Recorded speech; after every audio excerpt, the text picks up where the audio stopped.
When my mind gets weary and my eyes get teary, I open my heart and bare my soul. The poetry begins to unfold. As I write or as I type, I capture the rhythm of my life. Happy moments but also pain and strife. Poetry is my water, it's my life. Healing to my soul through joy and strife.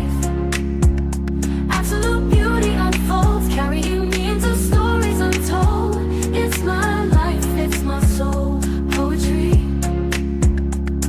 Each word a drop, each line a stream, flowing through my hopes and dreams. The healing power takes control, bringing peace to my weary soul. Well, hey. Hello, happy Monday. Happy Monday. Welcome, everybody, to the Poetic Clinic, episode 5.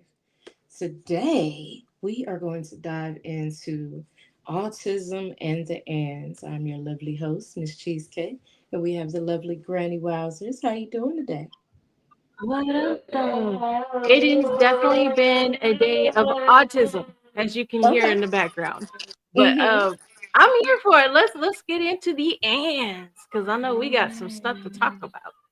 Absolutely. Layers and layers of lots of loveliness. So, for those that are unaware, yes, it is Autism Awareness Month. We're going to dive into the ands, the comorbidities, and the external branches of disorders that may come with it. It doesn't necessarily mean that each person that has autism has all of these traits that we're going to name.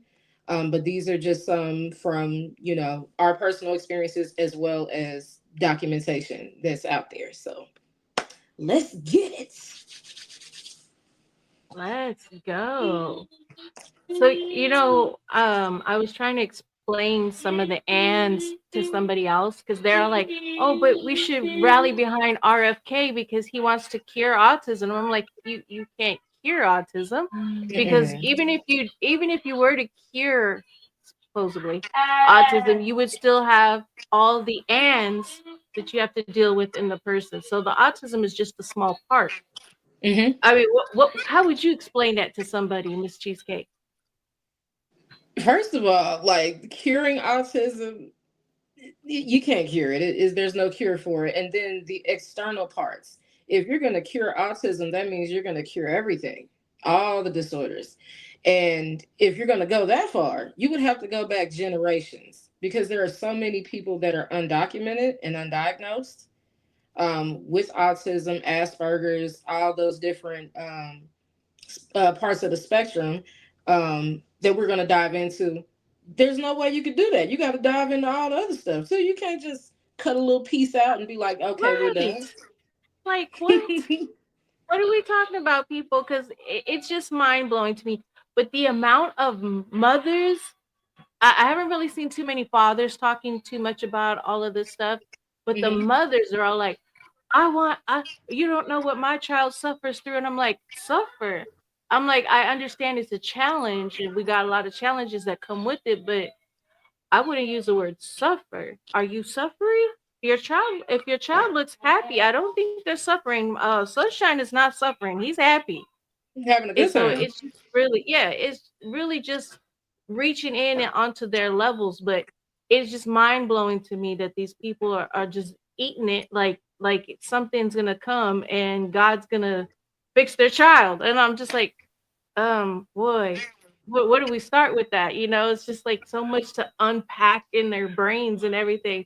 But and then I'm trying to explain the ands, and they're like, "Well, I didn't know that," and I'm like, "Well, because you haven't taken the time to actually like research into what's going on with your child." And Hmm. it doesn't stop. Another thing too is people think once they become an adult, autism just magically goes away. I'm Hmm. like, autism doesn't magically go away when you turn adulthood. Hello, adult with autism. It doesn't go bye bye. It's still here. I'm still dealing with challenges, but we have less programs Yeah. for adults versus children, which is Hmm. insane. It's another whole topic on autism, another day, another time. But you know, trying to explain to these people is it's mind blowing to me. I don't know. Do you have any of these issues? Because it really gets under my skin sometimes. Absolutely.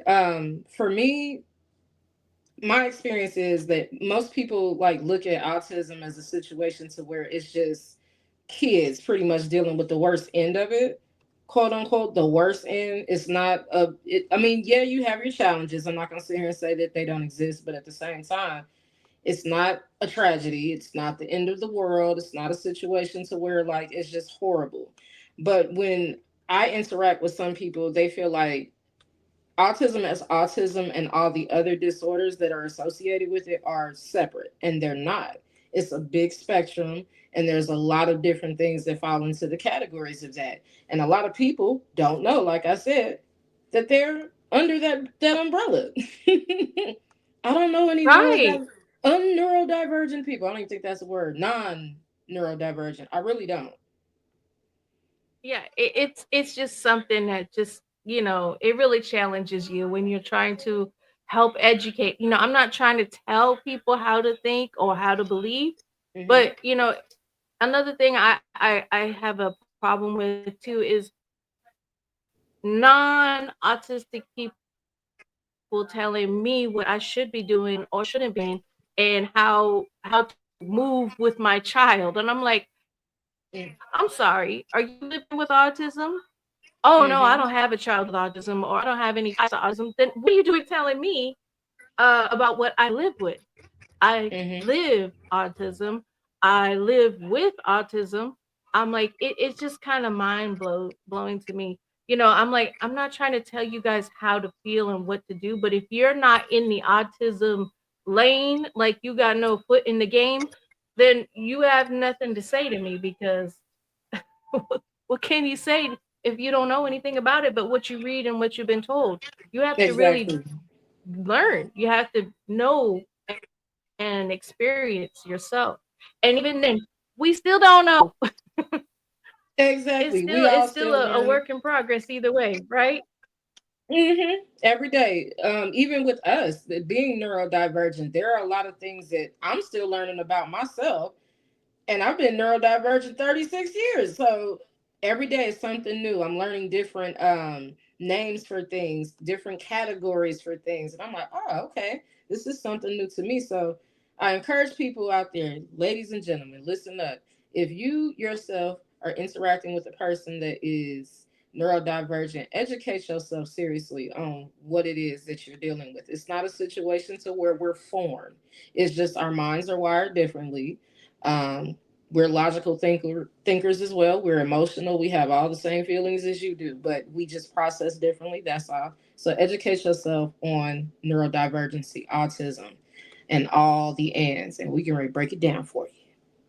Yeah, let's get into them ands. What do you got to start with, Miss Cheesecake? Because I know you come. Look at. She's already rubbing her hands together. She's like, I'm ready, Granny. I'm ready. So give it to us, Miss Cheesecake. Give it to us. The first and that goes like it's a wide spectrum with this, even outside of being neurodivergent, anxiety. So there are a lot of people that have been diagnosed with anxiety and stuff like that. I have anxiety, generalized anxiety disorder to be exact. Um, so basically, what that means, as far as that anxious feeling of, oh my God, I don't know what's next, that fear, that unknowing, you don't know what's going on in that moment with yourself. But that's like the number one thing. A lot of people that are neurodivergent immediately get diagnosed, or if it's a situation to where you are undiagnosed neurodivergent, the first thing they diagnose you with is either um, anxiety or depression. And those two fall hand in hand. What about you? For me, it is when I got my diagnosis. Well, I heard ADHD from day Okay. one. Okay. That was the first thing that they kept repeatedly telling me was ADHD. So Mm. when they tested me and they said, "Yeah, you're definitely autistic, but you still have ADHD." So the ADHD never goes away. Mm-hmm. And people think of ADHD as being hyperactive and all that stuff. They really need to look up the definition for that because It's not just being hyperactive. It's Mm-mm. mind fogs. It's the extreme forgetfulness. It's easy action. It's just a whole bunch that goes with that. And then I'm also with the anxiety like you. They came with mine, but Mm-hmm. I also have panic disorder. Same. So the anxiety and panic disorder kind of tie in with each other. But panic, it can be to where you can literally have a heart attack from panicking. Mm-hmm.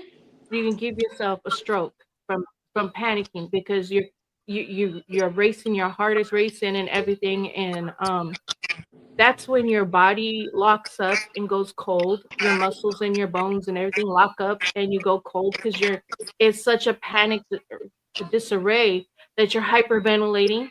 And so when Mm-hmm. you're hyperventilating, your muscles start to tense and lock up, and and you go cold, like almost, I hate to say it, but it's almost like touching a dead body Yeah, because your literally. body is cold, and Mm-hmm. it's really hard to get you to come back because you're losing oxygen from hyperventilating. You're losing oxygen. So those are my main ands besides dyslexia. So yeah, the ands that come with it. And oh, Sunshine's ands. Sunshine has the anxiety, the panic disorder. So I'm pretty positive this stuff is genetic because, Absolutely. and he's clapping. But he has a lot of similar the diagnosis and the ands that I have. So Okay. it just makes sense that this is more of a genetic thing versus I don't want to say environment and toxins don't have a play in it, because I kind of think that has a play in everything. Oh, But for sure. to single out those alone, because autism, it goes way back before we really got into chemicals and all that stuff like we have Mm-hmm. now. So it has to be genetic. I mean, Absolutely. I don't know. I absolutely agree with That's that. my view, anyways. For sure. A lot of people have tried to say that different things have caused people to be autistic, like vaccinations, environmental factors, trauma, things of that nature. I'm not going to sit here and say that those things don't play into that, but at the same time, you can literally sit down and look at your genetics and really sit down and pay attention to it. Take some time and really like educate yourself on what being neurodivergent really, revolves around. Like for example, for myself, the ands that I have CPTSD, which is complex post traumatic stress disorder. I have generalized anxiety disorder, agoraphobia. What else? Hold on, let me think about it. Ooh, bipolar 1 disorder. Can't forget about that. Even though bipolar 1 disorder is like a mood disorder, it plays into the anxiety, the panic, because I go through moments to where I am anxious for no reason. I have no idea. I am panicking for no reason and I have no idea. Or even if I do know what's going on with me in the moment, I might not be able to verbally articulate that, and that's Right. where that nonverbal comes into play. Some people automatically associate nonverbal with not being able to speak at all. It's not that at all. It's just we have different ways of communicating. We can't speak right now. Exactly. See, and that's something too that I volunteered myself to go speak to some of these police departments about autism and stuff like that, especially about going nonverbal, because what Hmm. they fail to realize when you coming across somebody who has autism or anywhere on the spectrum, because ADHD, all of the spectrum disorders that are part of autism, um, that Hmm. nonverbal happens. You put somebody under a lot of stress, a stressful situation in itself, and you will find out that people will shut down and go nonverbal. And then you have these officers going, oh, they're non-compliant, they're not listening, they're not paying, I'm giving you a command, why aren't you listening? It's because their brain has shut down, and there is no forms of communication anymore. All of that is gone. It's not that the person's not hearing you, but they have shut in. For me, when I had a very stressful little police encounter, That's exactly what happened. It was a female police officer.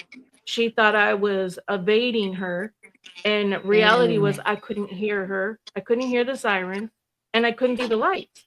My car Mhm. was a little lower. So by the time she pulled me over, there was about four other police officers there, guns Oh, drawn, wow. thinking that I had stolen my mother's car because I was in my mother's car. And I instead of being able to answer, I couldn't function. I shut in and it went nonverbal.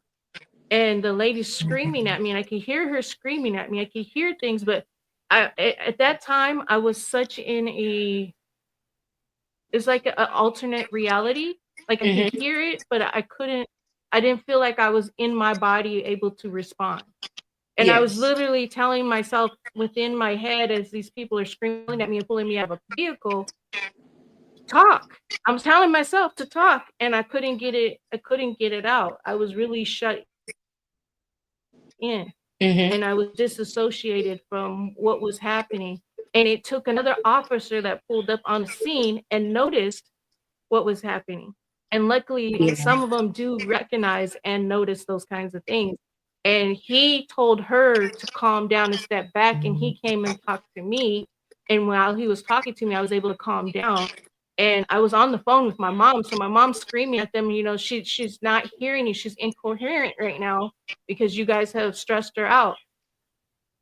It's all before I knew about being autistic. I only Mhm. knew about the ADHD.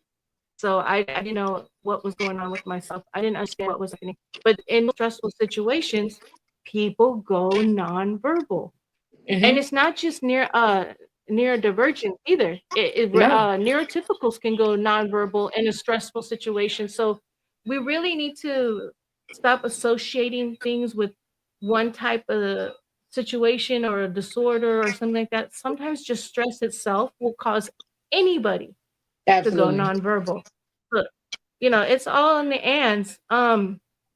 Another and that I didn't realize I had that was associated with autism is epilepsy. Okay. Um, which I didn't realize that until I started studying into it. I don't have full epilepsy, but I have had seizures throughout my life, and seizures are tied to epilepsy, and things. I had traumatic seizures, is what they were called in my situation, and that's also part of the and. You can It's kind of common for some autistics to have seizures, epilepsies, manic episodes, and such. It's really eye opening to know all the things that come with the spectrum. That's why it's such Mhm. a spectrum. I don't know Mhm. any other way to explain it, but it's so huge. There's just a million ands. So it's never just autism alone. It's autism and it's funny Mhm. because when I was researching deeper into things, I put I typed in the autism ands, and that's gave me that whole list. Oh, wow. Yeah. Wow. Yeah, and it's so much more to add to that. Like you said, it's a wide spectrum, and yes. Let me see.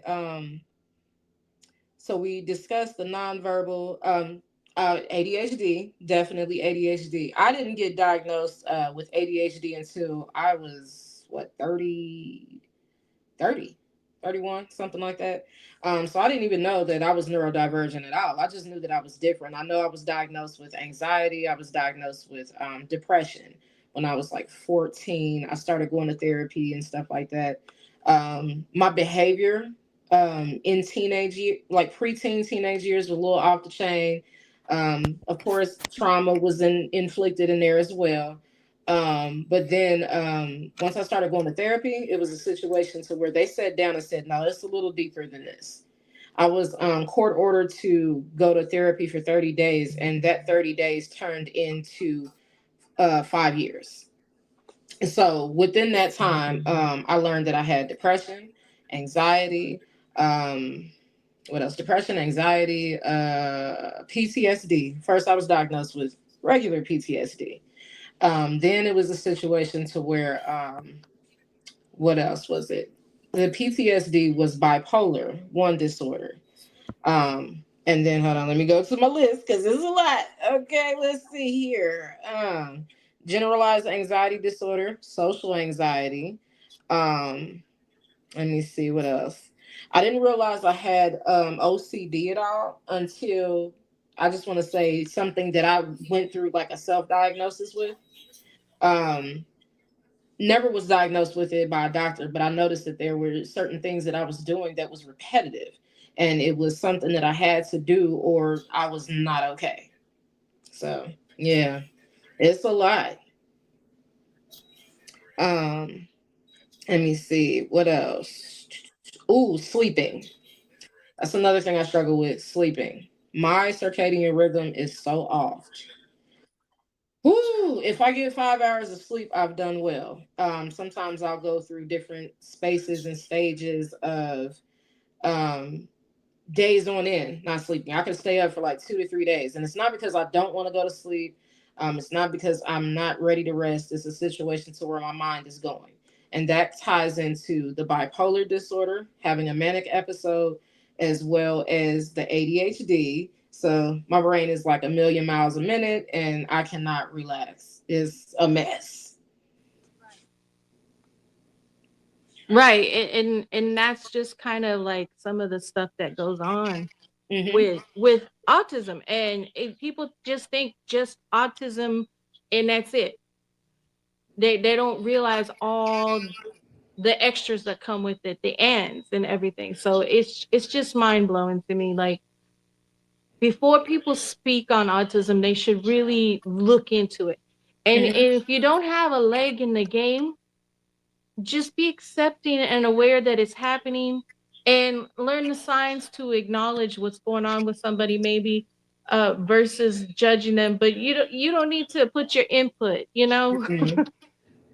And they're I'm quick to just do saying, that yeah, that kind of bugs me just a little bit because it's just like you're giving me this input for what? because You're what are gonna you? for what? Like, that's like telling me how to be indigenous. For what? Hmm. Are you indigenous? Okay, then what are you trying to tell me about me? This is Mind your me. business. Hmm. I mean, I love people want to know and want to learn. Like that, I like that. But Hmm. to a degree, learn all the ands and all the ins and out if you really want to know about something before you tell somebody anything, and listen to an actual autistic person. And this is going out to the audience, like, listen to an actual autistic person or somebody who's actually on the spectrum Hmm. and find out what's with them, what's the difference between them. So Hmm. it's just different. Like, don't tell me about me. That's it. I'm gonna stand on business with that. And people can take it how they like it. I'm sorry, audience. I'm standing on business on that. So, Period. As you should. but if you have questions, I'm open to answer questions. Miss Cheesecake is open to answer questions. You know, Hmm. it's easy to ask a question. It's better to ask a question than to wrongfully assume and just think, that you know better than the person who's actually living with it. I don't think so. Exactly. They don't have a clue. That's it's something that can get really exhausting. And I will say this, it can get very exhausting, especially when it's a situation to where you're trying to articulate what it is that the neurodivergent experience entails. And it's Right. like, I'm telling you, this is my experience. I'm communicating with you. This is XYZ. Why is it a situation to where I'm not getting upset with nobody that don't understand it. But if it's a situation to where you have no knowledge of this at all, you have to really and seriously take the time to sit down and consider the person that is dealing with being neurodivergent, explaining it to you and really listening. So it's not a situation to where we're confused in our experience or anything like that at all. It's just you gotta listen. Be considerate, guys. My goodness. Yeah. I mean, oh, do people tell people with Down syndrome about Down syndrome? I mean, no. That's rude. Number one, they're highly intelligent people. They Hmm. just have a thing called Down syndrome. I would never go to them and say, "Hey, let me tell you about you and your Down syndrome." I know I don't have it, but let me tell you about it. It's just no. And Hmm. they come with ands too. It's not, there's another one, another set of challenges and disorders and stuff that also come with ands. So we really got to look into further than just the one word itself. It's more Hmm. than just autism.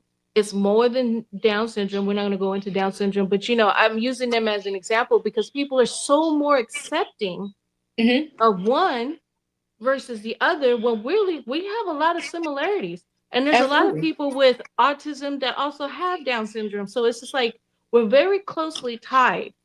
Hmm. And it's just, don't be rude. That's what I'm trying to tell you, people out there who watching. Don't be rude. Ask a question. Because I know a lot of people would prefer you to step up to them and say, hey, uh are you autistic? Can I ask you some questions? Sure, a lot of people will be willing to tell you. Some mothers may not, Hmm. but most people are really would rather tell you about themselves versus then you just assuming and being standing back and being like, oh, I don't understand. Ask Absolutely. people, ask. So, Miss Cheesecake, oh, we got some pieces. You got something you were gonna recite, right? I do. Um, Let me go to it. Let me mute. And my kids love to come. This is the world of neurodivergency. My kids love to come and open the Oh, door when I'm recording and just leave it open. So 1 second, let me close my door. hey, and this kind of stuff happens a lot too. Everybody knows sunshine. I mean, from radio to television to being on audio apps, everybody knows sunshine. So, Miss Cheesecake, you definitely not alone on that. And he's They literally love like, it. I see him in my eyesight. So it's a mom thing. That's what happens. Let's go, Miss Hmm. Cheesecake. Okay, so I'm not per se speaking to and using the words autism in this, but I am definitely speaking to the fact that this is my experience for the most part of my life, and I didn't understand what that was about. So let me hydrate real quick. It's called Misunderstood, and this is diving into um, being neurodivergent, my experience, what it looks like when it comes to romantic relationships and my mental, spiraling at the time. So it's called Misunderstood. My whole life, never being seen or heard, a complete dysfunction in so many words, craving love and never to find, a simplistic joy, just peace of mind, a safe haven, soft like clouds of bliss, praying for healing from God's sweet kiss. My heart aches and is filled with pain. A rumbling thunder falls down like rain. I constantly think to myself and ask why. Why there's so much pain behind the tears that I cry? I just want to be normal. Experience things normal. Just the basic package, nothing too formal. The shield of love from someone else who sees me, instead of clenching fists to beat me. Physical, spiritual, or even just words. So many levels of pain I never deserved. No matter what I say or do, try to show and prove, I've never felt enough for anyone. This is true. I speak my facts from the depths of my soul. No bitterness, just straight truth to be told. I've never been easy to love, but one thing for sure, the love I dish out has been nothing but pure. The emptiness I feel oozes on a daily. To be seen for real, not judged. One day, maybe. I pray one day that God hears my cries. It's a fight on a daily just to simply stay alive. I feel like there's a mission for me, and it really sucks. On a daily, giving less and less fucks. I've shown people what it's like to be loved, and my lesson in loving them was to learn to love myself.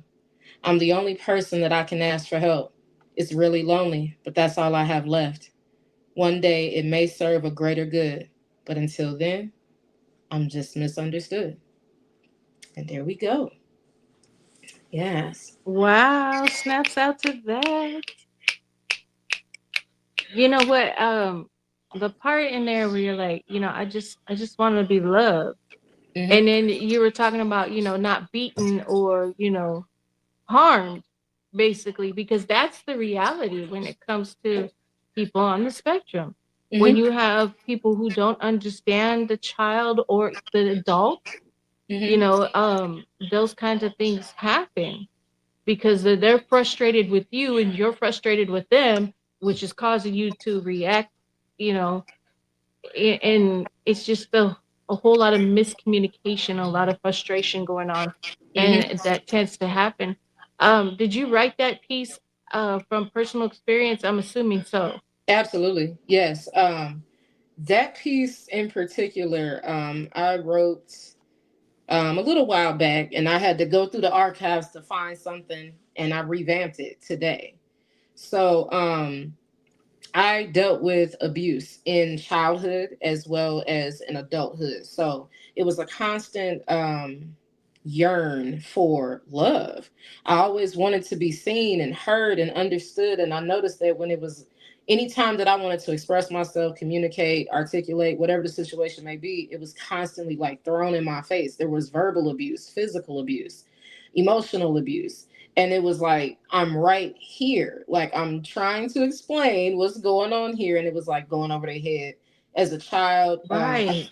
got labeled as defiant and argumentative because like we got a strong sense of justice. That's one thing that we do have, and that caused me to be in abusive dynamics in childhood and adulthood.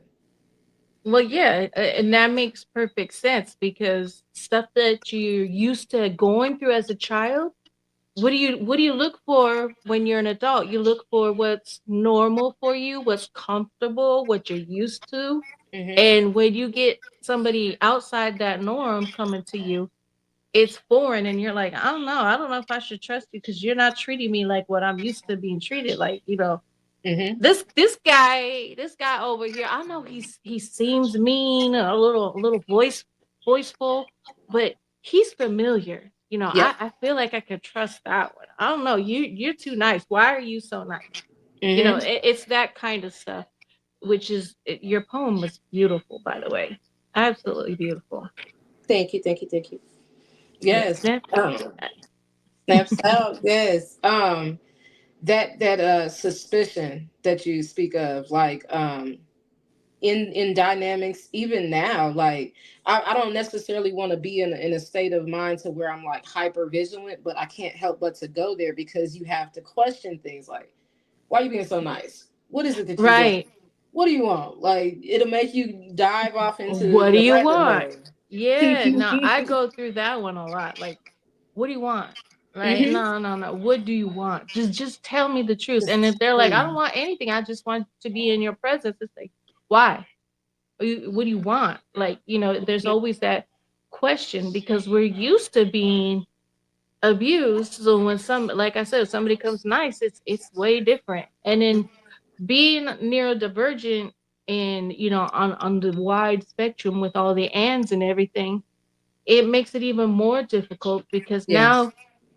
now those things stay burned in you. Not saying a neurotypical wouldn't be burned in with those precautions and things like that, but when you're on the spectrum, it's highly intensified, and Absolutely. you cool yourself to those things that's normal, uncomfortable for you, and you stay there.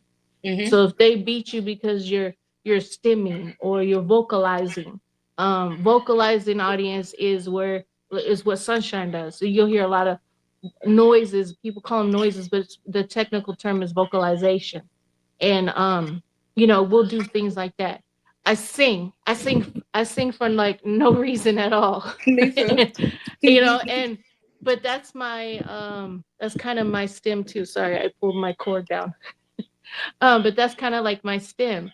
I'll just start humming or singing, and like in my mother, she'd be like, "Oh, you're always singing. You're just a happy child." No, I was probably really nervous, or something was frustrating me, or it was triggering me. So then I started, which Hmm. turned into the music that I make now. But back then, it was just would just sing and stuff. I still do that by myself. Same here.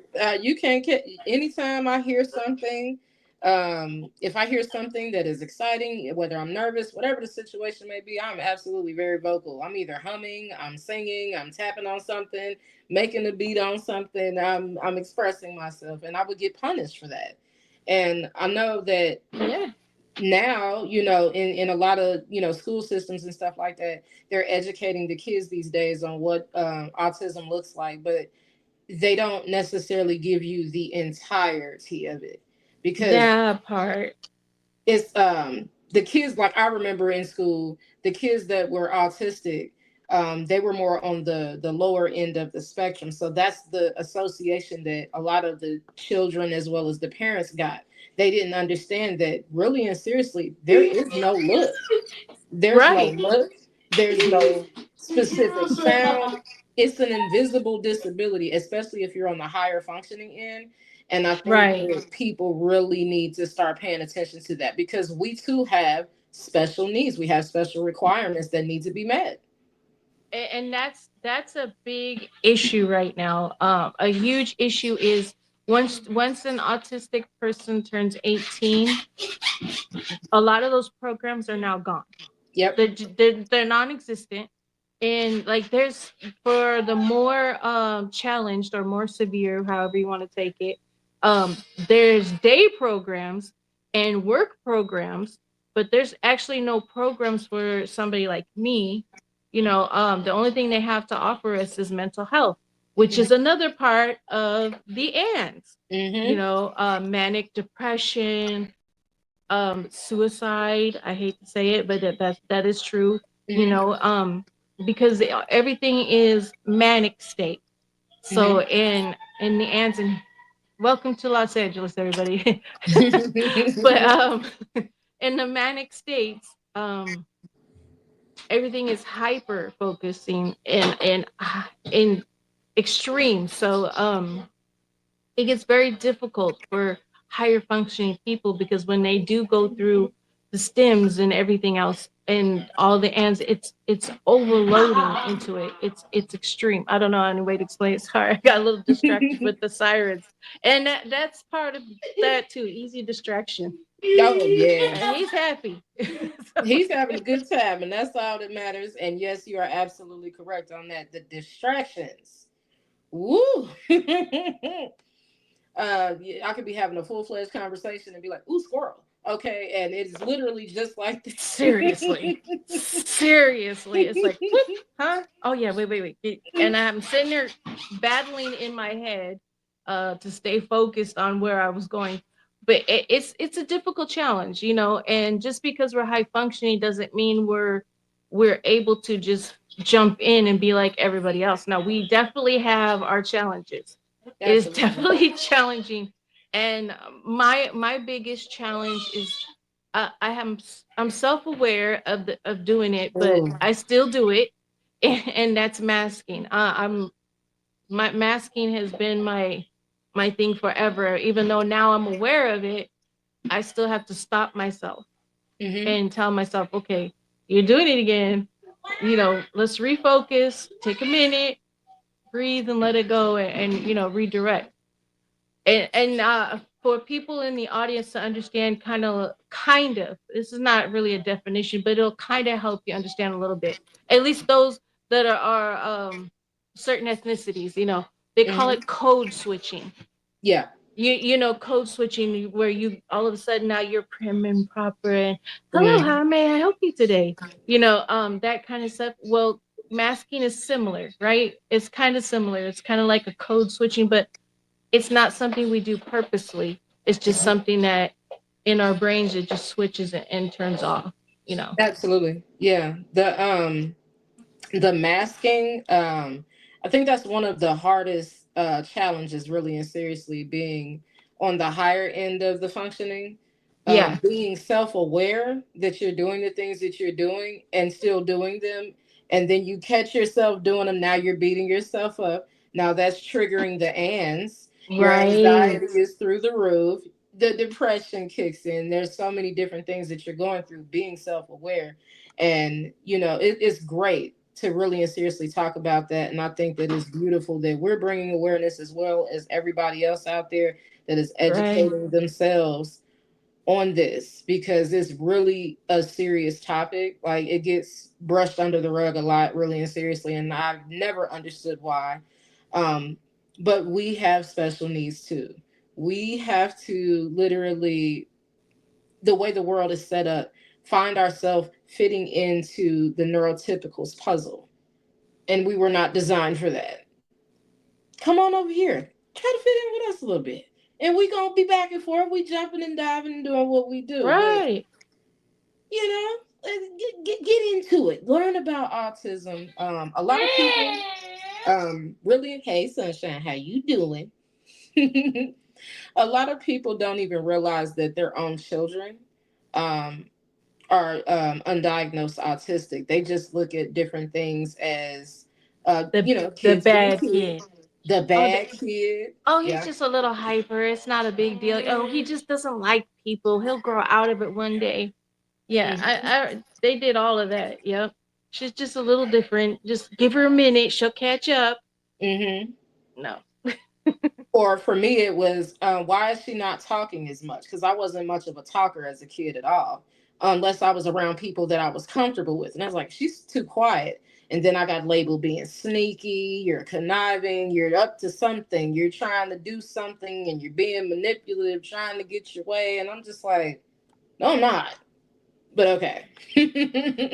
Oh yeah. I mean, my my late grandmother, my mother's mother, um, her I'll never forget. And some of my aunties that are still alive right now still say this when they talk about me as a child. My grandmother used to call me a crybaby, Hmm. and my auntie's still like, oh, you were such a crybaby. Like you cried for everything for Everything. no reason at all. You would just cry. Like I'm like, now I'm like, oh no, there was probably reasons. Oh, I yeah. can't remember them, but there was definitely probably reasons. Hmm. And but that's the way they referred to me. I was the crybaby, or I was too overly sensitive. They Yes. couldn't they Ooh. couldn't say things around me because I took it too extreme. And Hmm. then um I wasn't necessarily suicidal, but I was like right there. Uh-huh. So I was in really deep depressions, especially as a teenager. And they would be like, oh, she's emo. And Yeah. I was. I mean, Me I too. gotta admit, I was, and I was a skateboarder, so that made it even worse. But that's how they described me though. They're like, oh, she's one of those weird kids, those Mhm. punk rock kids and stuff. And I'm like, no, I don't understand what's happening to me. My emotions and everything that would happen, it would just be so intense that all I could do sometimes was lay in a fetal position on a bed or couch, or I'd sit in one of them old recliner chairs and just sit there and just be like, and nothing. And they'd be like, what are you thinking about? And I'm like, nothing. I'm literally thinking nothing. Nothing. This is comfort. I'm Hmm. trying to comfort myself out of what I'm feeling. Why you do this? Why are you like this? I don't know. I remember telling him, I don't know. I don't know why I'm like this. I don't know why this is happening. I don't know. It's Hmm. just happening. And Oh, yeah. it's just that kind of stuff. So really, audience, pay attention to your children. And here's the thing too. I know in the current state of situation, it's going to be kind of scary to have your children tested, or you Hmm. as an adult to go and get tested for autism or ADHD. Everything is not always autism or ADHD. There's a million other things it could be. It could be Hmm. mental health. It could just be a lot of things. But I know right now it's scary because there's a lot of focus on autism and everything, and people don't want to be associated with it because of what's being said by Hmm. our current administration. But I still encourage you to find out what's going on. Don't just Absolutely. accept yourself as being the weird one. Don't accept what's happening to you as nothing. Oh, it's just nothing. I just gotta get out of my head and quit overthinking. No, go get checked. Hmm. Find out what's going on. It'll answer a lot of your questions in your own mind, and it'll put you on a path towards healing. And now you have an explanation to the things that you don't know why you do that way, or Hmm. why you feel this way, or whatever's going on. You don't know. Wouldn't you rather have the answer? I mean, after you get the answer, what you do with it is what you do with it. But at Hmm. least you know. It made a huge difference in my life. Absolutely. Absolutely agree with that 1,000%. And also another thing to keep in mind, lovely viewers out there, is self-diagnosis is okay. There are online forums and stuff that you can take tests. There's a test you can take called RADS, RAADS. I think it's .com or test. You'll find it. And there's a series of tests that they'll have you go through, and you can download this and have it sent to your email, and you can actually forward it to whoever your primary care physician or your psych treatment person is, so they can actually go through the process of actually having you tested in their office. So if you feel like something is off, you noticing, different characteristics that might be on the same level as being neurodivergent, I absolutely encourage you to go do so, because it will embetter your life. Your quality of life will change, really and seriously. Because I was there, what Granny was just saying. I wasn't necessarily suicidal in attempting, but the ideation was there. My mental health was all over the place because I didn't know what was wrong with me. I automatically assumed that something was wrong. That's because that's what I was being told. But you're fine. You're good. Now we gonna get Exactly. we gonna get into Granny. What you got for us on this piece? I have a piece called The Ands of Autism. Okay. So it's kind of like a quick breakdown, a little bit of understanding, just the focus on the ands because ands are important to know. Mm-hmm. And again, I can't reiterate this enough. And I do this to everybody, any place I go to, anybody we start talking about autism, I talk about the ands. Mm-hmm. And I thought ands was just something I threw out there, but no, it's already been out there. The people been calling it the ands for a while, and I had no clue. But the ands are important. So this piece is the ands. I am an autistic mother raising an autistic child, and I want you to understand autism never stands alone. It comes with the ands, layers of beauty, struggle, and strength, autism and ADHD, a mind racing toward brilliance, autism and anxiety, a heart that needs safe places to land, autism and sleep challenges, nights of restless minds and the wide open dreams, autism and language differences, where words may look different but connection runs deep, autism and motor struggles, feet that stumble, hands that create, autism and epilepsy, silent battles you may never see, autism and GI pain, where the body speaks and aches, autism and mental health challenges, depression, OCD, sensory overwhelming, and still a spirit that keeps rising. These ands do not break us. They build us. They carve strength into our bones. They teach us patience, compassion, and resilience. When you meet me, when you meet my child, you are meeting a universe made of ands. We are not less. We are layered. We are vast. And we are worthy of being seen, heard, understood, and accepted. I'm Granny WOWZERS, and this is The Ands of Autism. Okay. Snaps out. Snaps. Come on now. Thank you. That was beautiful and very, very clear and concise. I don't think that, from hearing that for the viewers out there, um, I feel like that was a very clear and concise communication about what that looks like for us. That was beautiful. Thank you. I was trying to make it informational as well as Mhm. poetic, you know, because people tend to resonate more with something that's lighthearted or more flowing. Mm-hmm. I could sit there and list off all the things, but it wouldn't have come across the same. But yeah, it's more than just understanding the ands. It's learning how to accept, Mm-hmm. and well, be aware of Absolutely. it. What's going on, and they're layered. Like I said in the piece, there are layers upon layers, which is all the ands, Mm-hmm. ands. So it's just that kind of thing. But yeah, I'm glad that worked. It definitely worked. It did what it needed to do. She stood on business about that, and that was beautiful. Um, very, like I said, a very clear and concise communication about what that looks like without making it sound all dreary, like you said.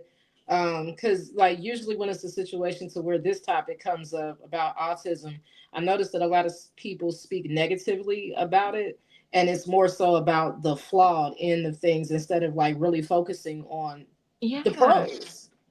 I mean, I get it. There are a lot of challenges that come with it. Like Hmm. I deal with a lot of challenges with sunshine, like potty training. I hate to Hmm. say that RFK is right about anything, but there are challenges with potty training, but it's not you can't say that they will never get it because that's not Exactly. true either. It's just we have neurotypical people and parents in general need to figure out how to tap into their child. Absolutely. The more you figure out your child and allow your child meet your child at their level and allow them to mature and grow, the possibilities are endless.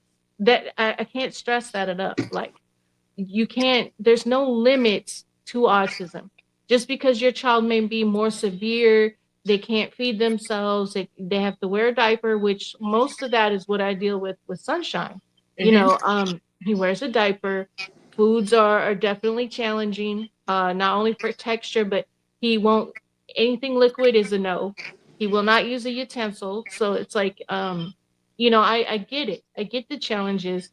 I get the frustration.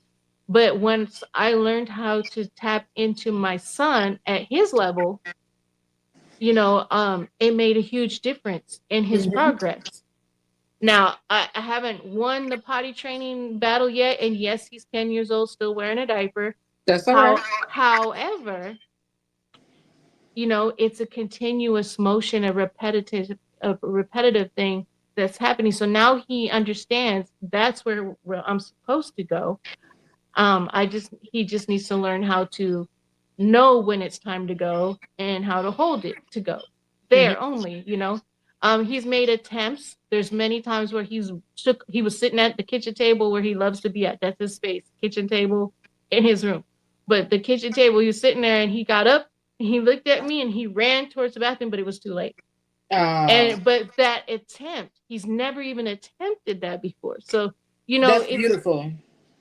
all that tapping in, and he's considered the severe end of autism. So that's encouragement to parents out there. If you're watching and you have a child who's on the severe end of autism, Hmm. don't give up. Figure out where their level is. Help them understand, celebrate every little win that you get. Hmm. It's easier to celebrate wins with kids that are like me or like Miss Cheesecake, where we're obviously high functioning. Hmm. But when you have the severe challenge, every accomplishment is a win. So Absolutely. that part of him getting up to run towards the bathroom, even though he didn't make it, and we still had to change a diaper. I didn't show him any disapproval or Hmm. disappointment. It was Because like, it's trying. yeah, because you got up and you went, all right. Hmm. That was the win. Because he Hmm. got up and he recognized that's where I'm supposed to go. Now, does it stay there all the time? No, it No. doesn't. I wish I could tell you that, okay, now he did it, now he knows to go. No, it goes away really quick. Hmm. And the regression parts come in, right? Absolutely. Regression it happens, even with me. Me too. So I keep my books, like I have a degree in and stuff in mental health and things. I keep all my books right there with me because I can regress and all that knowledge I have can be easily gone. Yep. But it's not really gone, it's still there. because once they start reading again, it's like it's all coming back, everything floods right back in, and all that knowledge comes right back. It's the same thing with the more severe challenge. Mm-hmm. It's not, the knowledge is not really gone. It's still there, but it's up to you, the parent or caregiver, to Mm-hmm. learn how to tap into it again and bring it back out. And you will see there'll be moments of, I don't know what to call those moments, but it's just like these amazing moments where Mm-hmm. they do everything. It's just like Mm-hmm. they're like, yeah, we got this. All right. They get up, they go to the bathroom, they feed themselves, and they put their own pants on, and you're just like, yes, we're That on it. moment of glory right there. That's Right. it. And in an hour after he does all that, it could just be, we're back to not knowing how to put a leg in a pants leg. It's just a constant repetitive. You have to be constantly repetitive. Eventually it stays with maturity. That's Mm-hmm. that's the other part too. People don't realize the children, they might have severe challenges right now too, but as they grow older, guess what? They mature just like everybody else. Mm-hmm. And their mental maturity goes there with them. Now, it's not as to the degrees of what neurotypicals would be, but Absolutely. there's still levels of maturity, and in those levels of maturity, you get more successes because Absolutely. now it's making more sense to people. I mean, cheesecake. I'm gonna run off for hours, but what do you think? I'm absolutely in agreement. I'm just sitting here, just yeah, you right, you right. When it comes to the regression of things, that's something in particularly that definitely needs to be talked about for sure on all ends of the spectrum. So it's like when you're dealing with age regression or regression in general, whatever, from the high end to the low end of the spectrum, it's a situation to where people automatically assume that this child or this adult is going to stay in that place, and that's not necessarily the case at all. Like for myself, I deal with regression. I can sit here and regurgitate everything I've possibly learned into my life one day, and then the next I don't know jack shit. I have no clue on what's going on. It's not that I've forgotten anything. It's I just understand. in that moment I don't have it. Even emotionally. I've been told that I was childish, too sensitive. Like, why are you doing like childlike things? Like, if I get stressed out, or even if it's in a situation to where I'm in comfort, doing things that I used to do in childhood. Saturday morning cartoons, sitting in front of the TV with a bowl of cereal. I've been told you're a big ass kid. Like, what are you doing? And this is what makes me happy right now. I feel good. Um, and then you have people that are on the lower end of the spectrum that might do those things that you just got through mentioning, going to the restroom on their own, dressing themselves, feeding themselves, preparing meals, etc.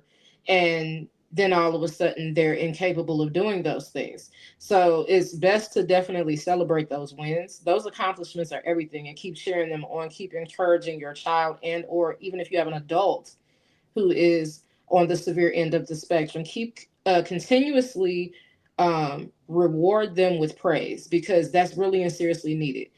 Whether they can communicate and articulate or not, they still have feelings, they still have emotions. There's a situation to where they just want to be a part of the family. They want to be a part of it all. Like, don't not include people based on the fact that they're neurodivergent and they might not be able to keep up with certain things just based on the fact of their regression or just them in general. Include them. If you having game night, let them play too. If it's we're gonna go bowling tonight, let them go too. It's a situation to where it's all about inclusion. And I think that's something that I really struggled with in childhood, is feeling left out a lot. Oh, yeah, that one is definitely with me too. Mm-hmm. And I mean, to the point where I have distinct memories. And again, this is not bashing my parents, because Of you course. have to think I'm from the 70s. Mm-hmm. So 70s style and 80s style, 90s style of parenting was way different than what we got now. Um, Mm-hmm. but I have a distinct memory that's burned in me for forever of when my mom came in with her friend, and her friend had a thing for my little brother. I don't know why. She not like a pedophile type thing. Just she just thought he was the cutest little thing, Of and course. so she took him to medieval time, and they didn't want to take me, and I was very upset, and I didn't understand why. But the reason why was because they didn't know how I was gonna react Mm-hmm. with certain things that were going on. So instead, what they did was they took me to the library. I got a bunch of movies, and they left me with my mom's other friend. And it was mostly to do with because they didn't know how I was going to react Right. in this public setting, and with the darkness and the different lightings and all that stuff. And instead of telling me that or explaining it to me, they just said, "Hey, you we don't want you to act out, so you're gonna stay over here. We're gonna take him over here, and when you learn how to be better, we'll bring you along." They could have worded it different, Of but course. that whole being left out, that is Mm-hmm. a real thing, because a lot of parents will leave their children out of stuff because they don't know how they're gonna react, Mm-hmm. and that's sad. Like, I will tell you, I'm a different parent with Sunshine versus I was with my daughters. Same. And with Sunshine, when we had the money, I took him to hockey games. He's been to Globetrotters. He's been to see live action theater productions with Marvel Comics and ice skating and all that stuff. He's been to a lot of live concerts, and he did amazing. Mm-hmm. I mean, like, of course, I had to bring his headphones. Like, I wear my headphones here on the show, is Mm-hmm. mostly because I can't hear you. But it also helps me to like with my stimming and stuff. But I brought his headphones, and his tablets and everything, just to keep him company, make sure I had snacks. We didn't have any issues. Of course, he was still vocalizing. What you hear right now, audience, that's considered vocalization. That's Mm-hmm. what vocalization is, and it comes in different forms. But that he's doing a perfect example of it. Mm-hmm. And I have another piece out there too that's on music platforms called Noise. And in that piece, I talk about his vocalization because there was a neighbor who complained about it. And she went really, really like over the wall complaining about it. And he was only like 2 years old then. But Wow. so recognize things like this. This is not a bad kid. Mm-mm. It's not a kid that's just making noises. This is how they express what they're feeling. Right now, he's super excited. He's watching videos on his YouTube channel, and he's excited. So the vocalization is going to sound like that. And he does a thing too where he hits his chest. Mm-hmm. All of that is stimming. Yes. So learn. This is what I want the audience to know. I turned up the volume on my mic so you could hear him, so you can understand what vocalization is. Mm-hmm. So there's a lot of things that are going on with more severe end, but he's a happy little boy. Mm-hmm. I mean, as long as your child is happy and you're able to, I still talk to him like I talk to my girls, like, hey, go pick that up, let's clean up. And I might have to repeat myself a couple times, but once he pays attention or he catches it, he's like, oh, it's time to pick up, let me pick it up and put it in the trash. Mm-hmm. Amazing. You gotta, those are those little wins that you gotta celebrate. Absolutely. There's just so much to go with autism, and it really depends on their severities, their levels, or whatever. A lot of people get mad when you say severities and levels, so I learned to say challenges, but the technical terms are severity, how severe, and what level are they at. Mm-hmm. Oh yes, Oh. it's levels to it for sure. At the end of the day, I think that. Poesía. Uh-oh, technical difficulty. We're I, back. I, I'm sorry, everybody. I hit a button. They're all good, all good. I think that it's a beautiful thing to see that Sunshine is like the perfect example for those out there to what a neurodivergent child looks like at his happiest. I'm hearing him singing, harmonizing, vocally stimming, whatever it is that he's doing, he's enjoying himself, and I think that that is a beautiful thing Come here, for baby. all the parents out there to Embrace. Is that sunshine? Let's see. I don't know if you guys can see him. There's sunshine. There he Hey. is. Can we say hi? Hi. Hi. Good Hi. job. Good And job. and now he's gone. And now he's gone, and that's all right. That's Yeah. all right. He's a happy kid, you know what I'm saying? And Yeah. that's beautiful. That needs to definitely, for those out there that do have neurodivergent children out there, um, embrace them. You know what I'm saying? Whatever it is that they're doing is making them happy. Embrace them, encourage them. If they singing a song, you sing a song too. Make them feel good, you know, because Oh they just yeah. want to be included. That's all. And that's exactly what it is. They want to feel included. I know a lot of things my family did. I felt very ostracized. And so because they always called me weird, or that girl, she's a little weird, or she's a little touched, or all the stuff that we don't want to hear when you're a kid. Hmm. And then to top it off, because my mother's side of the family, they're bilingual, so they spoke Spanish and English and the native language. So what they would do with all the kids, they would shove all the kids outside, and they would be inside, da da da da da, yada yada yada, and then you would hear your name be thrown. Like none of the kids understood any of the languages because the adults didn't want us to.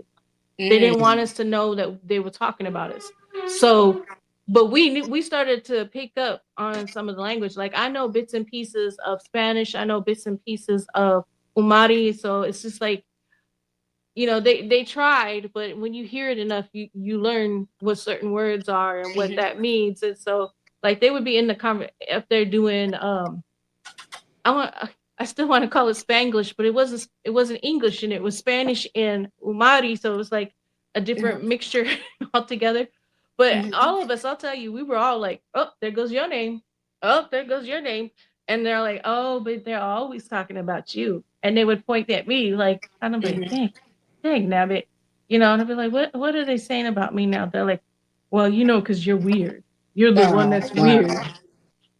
and that kind of stuff. But I remember too, I don't know how many times the family functions, even as an adult, I still kind of isolated myself away from them Hmm.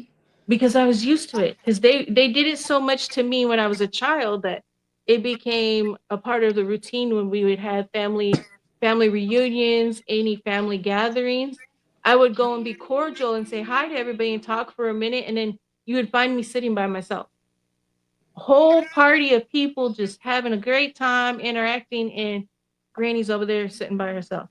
And when I had Sunshine, it got even worse. Oh, man. Because now I'm staying just with him, because none of the kids want to play with him, because he can't really play with them, because if they I have to be watching for gates and doors and you Hmm. know things like that, because he's an eloper, so that makes it even harder to attend family functions. So Hmm. it's always me and him off to a corner, and then people will gravitate towards us for a minute and then kind of like shy away. And that's the life of an autistic, or an autistic parent, or a parent of an autistic. I think I said that right. Yeah, you said it right. You got it right. So it's Yep. it's kind of that kind of thing. And I'm sure you probably had situations too with you and your children, and you're Oh, just kind of man. like, you want to be a part of the family, but then when you get there, you just don't feel like you're a part of the family. Absolutely agree with that 1,000%. So, in my situation, I have a teenager and a preteen. So my 17-year-old, my son, I knew that he was on the spectrum before anybody did. It was like he was very quiet. He was basically nonverbal. He would say a few things here and there, like met most of his milestones, but when it came to the speech, he was struggling in that area up until he was, I want to say, 18 months. So after that, then he had an accident to where he had actually fell out of a second story window, suffered a traumatic brain injury, and Wow. he was having seizures for a while. So regaining all that strength and going through the therapies, occupational therapy, physical therapy, speech therapy, um, and then getting back into the groove of socialization. First of all, it was already a struggle, anyways. I'm young, I'm a single mom. My baby's always quiet. So, it was normal. Like, oh, your baby's pretty quiet. He's kind of chill. He's such a good baby. And I'm just like, he doesn't talk much at all, but okay. And then once, he was going through his recovery process and stuff from the TBI, I noticed the stares. I noticed that, they were treating him differently because of the scar that he had on his head, the helmet that he did have to wear at one point in time.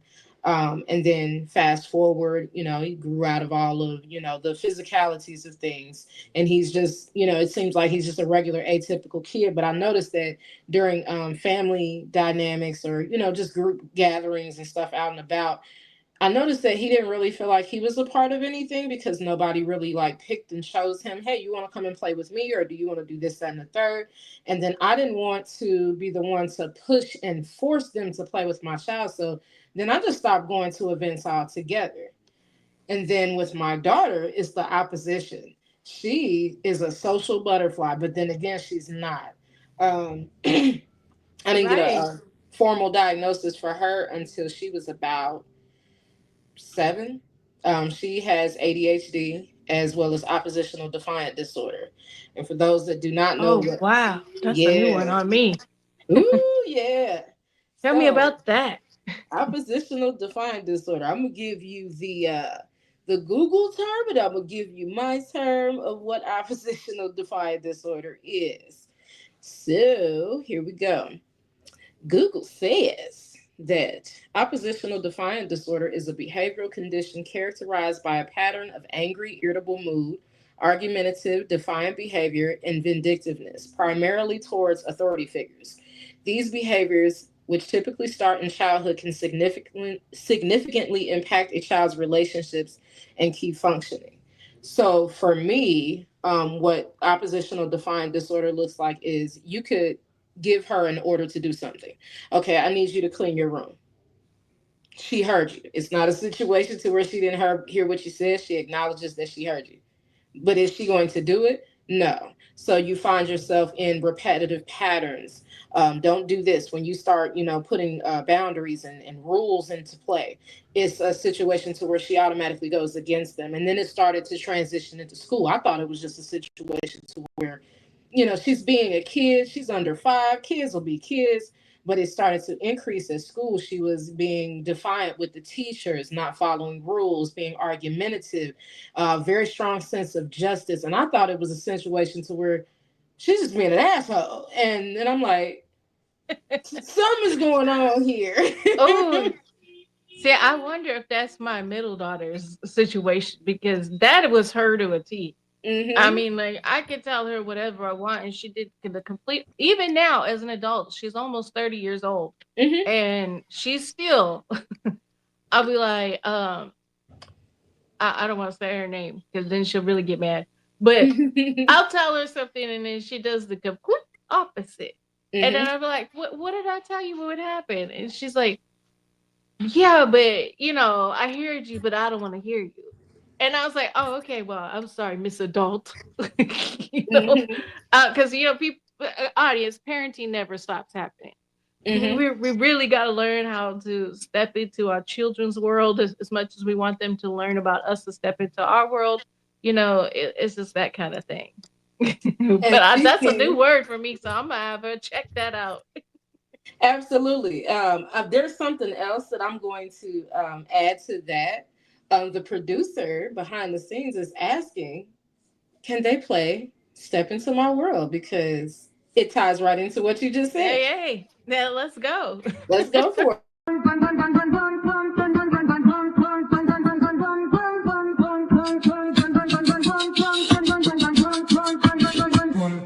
Small part, yeah, let me shine. Ain't no cure needed, I'm doing just fine. Perfectly limitless, can't boss me in. Not a puzzle piece, never needed to fit in. Infinite vibes, infinite ways. Unapologetic, I don't need to be swayed. I was born to stand out, never fade. So why you trying to fit me in a world you made? I'm a dopest, it's realistic. No disguise, I'm autistic. See me breathing, yeah, you wish it, but I'm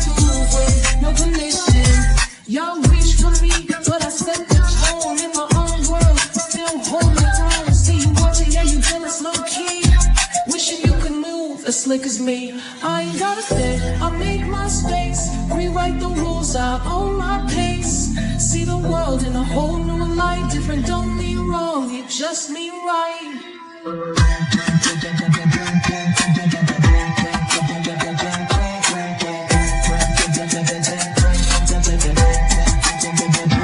Step in my world, open your mind.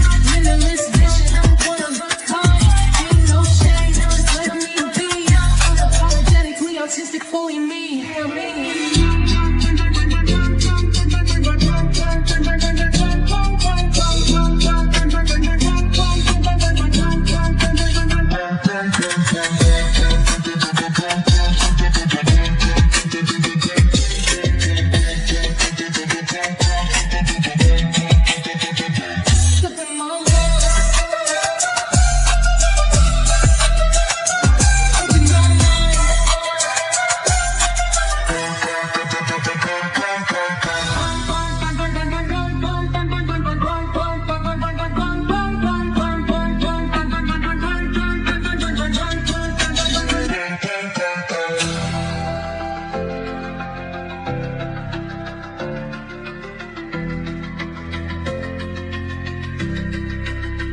So step in my world, open your mind. Limitless vision, one of a kind. Ain't no shame, just let me be. Unapologetically artistic, fully me.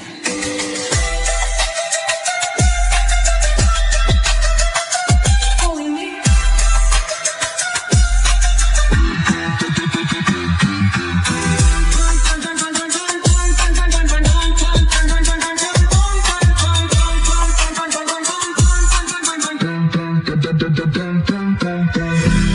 It's realistic, no disguise. I'm autistic, see me thriving, and you wishing, but I move with no permission.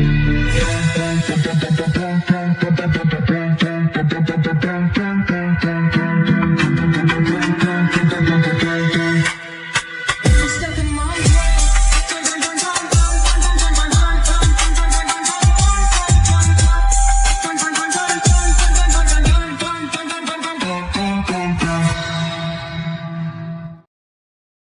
All right, now shout out to that. Granny will be right with us after these messages. Um, I wanted to add one more sentiment onto what we were just discussing about oppositional defiant disorder. Um, so, like I said, my daughter was diagnosed with oppositional defiant disorder. And we just went through the, diagnosis and how, well, not the diagnosis, but the symptoms of what comes with that. Um, but there is something that I noticed in her that I also was identifying within myself in my adulthood as well as in childhood. And this is something also that, ladies and gentlemen, you have children out there, even if you're interacting, whether you work in the field with children who have special needs, this is something to pay attention to instead of being reactive and automatically assuming that a child is just ultimately disrespectful. Here's something to keep in mind. It's called pathological demand avoidance, PDA. It's a distinct profile within the autism spectrum characterized by an intense resistance to demands and a strong need for control. Individuals with PDA often display a high level of anxiety and may use various strategies, including manipulation, distraction, or even outbursts to avoid complying with requests.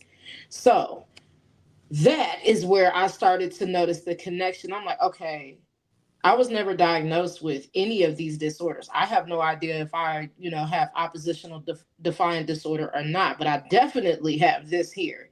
Um, and the characteristics that come with that are obsessive resistance to demands. Individuals with PDA exhibit an extreme and often obsessive avoidance of everyday demands and expectations.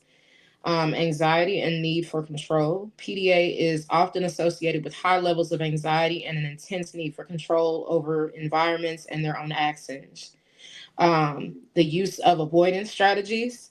Individuals may employ various tactics to avoid demands, including distraction, negotiation, or even socially inappropriate behaviors. Sensitivity to ordinary demands. Even small requests or expectations can trigger an extreme reaction, often due to a perceived threat to their autonomy. Now, I'm going to stop right there. There's a few more that I'm going to read, but That right there in particular for me has always been an issue. So I got in trouble a lot as a kid, and I was just labeled the bad kid or whatever. I don't really do well with people like making demands, or if it's a situation to where I perceive it as one. You don't necessarily have to be making a demand towards me. Like if you say something like, pass me the salt, and the salt is by me, I'm looking at it, I am now in my head. That's what happens with a person that has PDA. I am now in my head. It's easy for me to reach out and pass you this salt, but you didn't ask me to pass the salt. You just told me to. So it's immediately a situation to where it's like, should I? And in my youth, I struggled so much with that because I used to think that people were trying to tell me what to do, and it wasn't that. It was a situation to where they might have been making requests and asking me different questions and doing all of these different things, but the way I perceive it was a threat. So I immediately became defensive, and I wanted to go against the grain of things and just kind of like, be on my square. Like I'm on my Napoleon Dynamite. You not telling me shit, right? So, a few more pieces to add on to that. Surface sociability. They may exhibit a superficial ability to interact socially, but lack a genuine sense of social identity or understanding social cues. A lot of the times I was in social settings to where I kind of had to mask in order to fit in with the narrative. So everybody just thought, oh, she's cool as shit. Oh, she's awesome. But I'm still trying to navigate how to interact with you because I don't want to come off necessarily weird because I might have an outburst and say something out the way that might throw the entire conversation off because I have a tendency to do that. Um, Mood swings and impulsivity. Individuals with PDA often experience excessive mood swings and impulsivity. Um, and this is all falling under pathological demand avoidance. This is definitely one of the ands that gets left out a lot of the time, especially with autism and ADHD. Is least talked about unless it's a situation to where you're actually interacting with people that are neurodivergent and have an understanding of what this is. Um, this is the most important one, this last one here. The perceived lack of autonomy.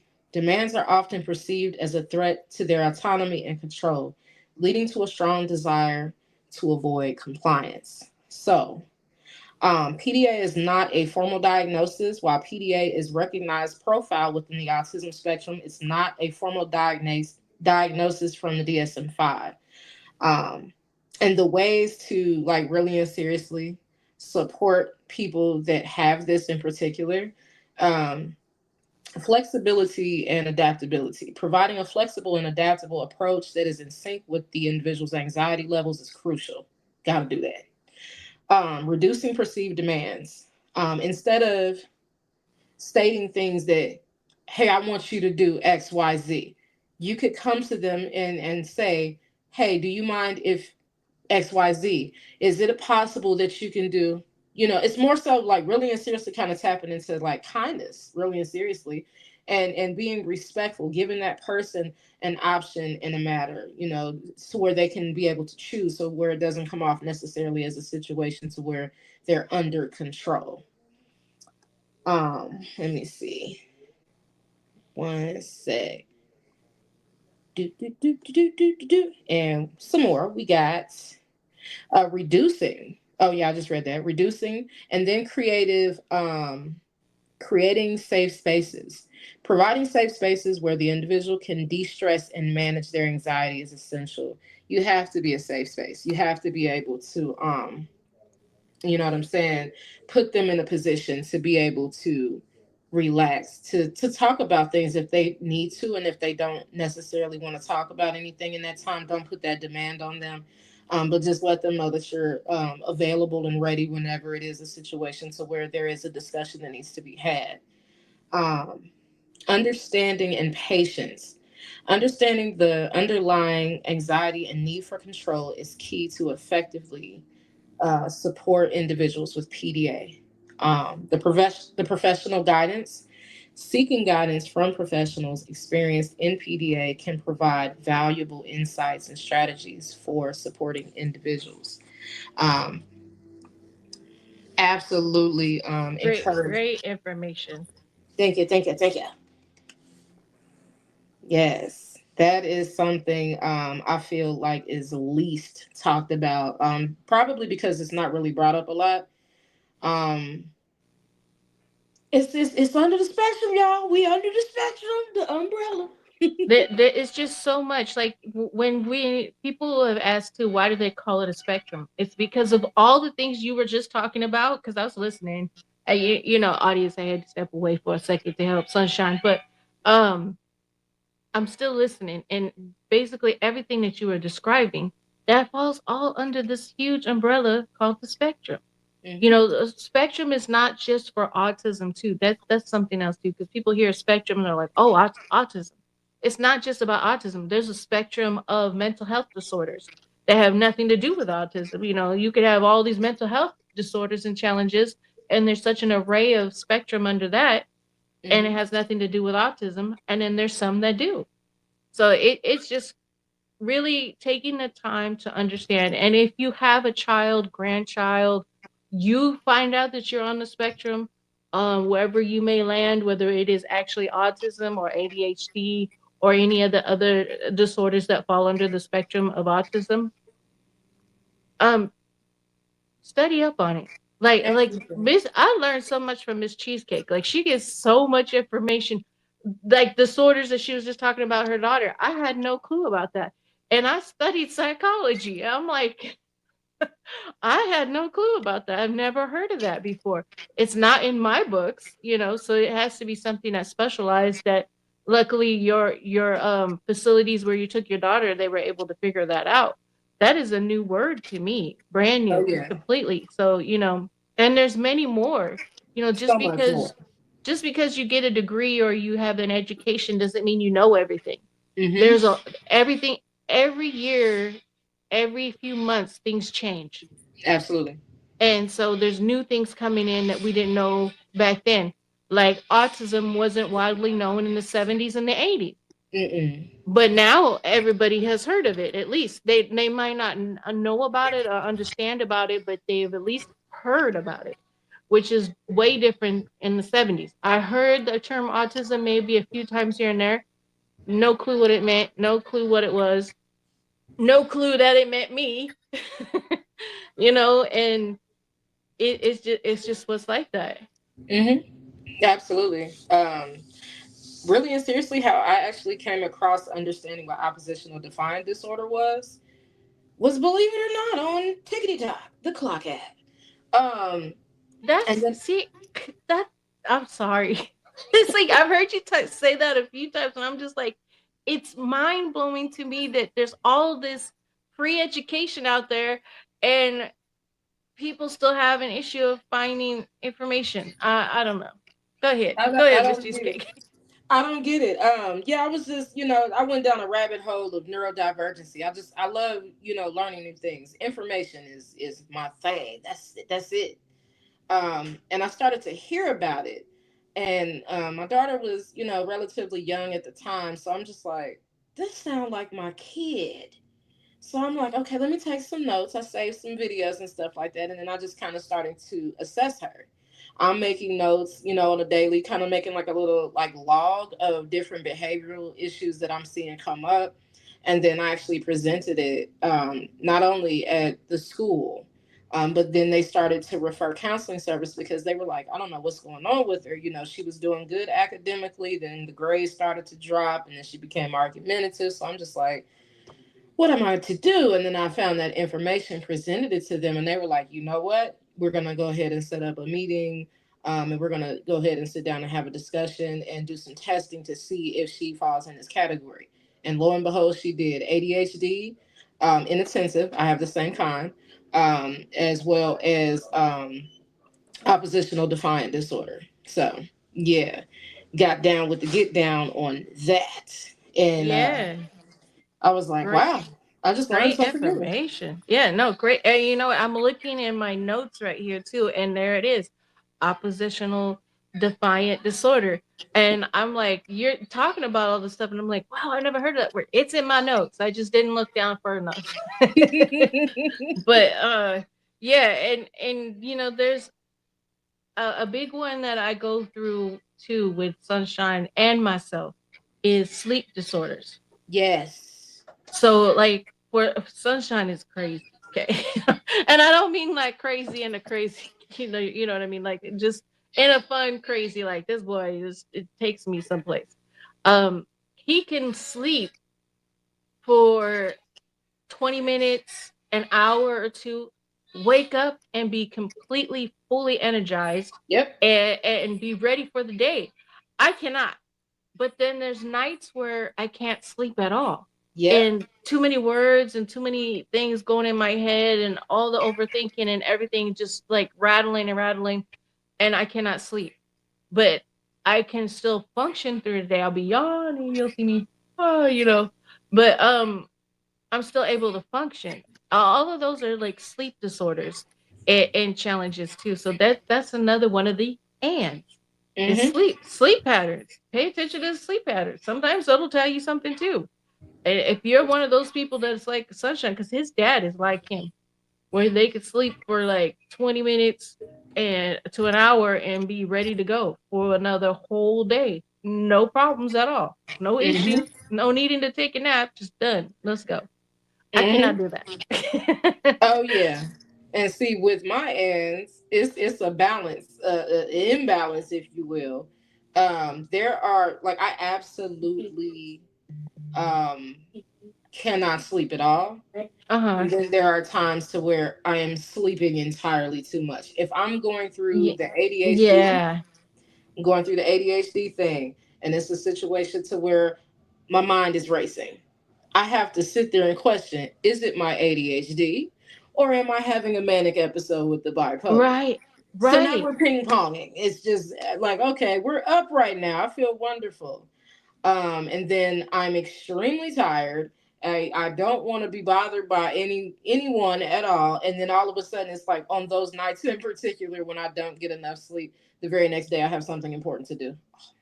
Yeah, I can totally relate with that with my daughter, the one that I think should be tested for the other one that you mentioned about your daughter has.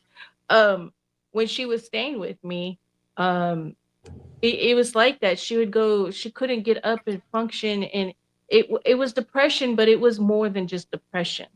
It was like she just was tired all the time. She could not be awake enough.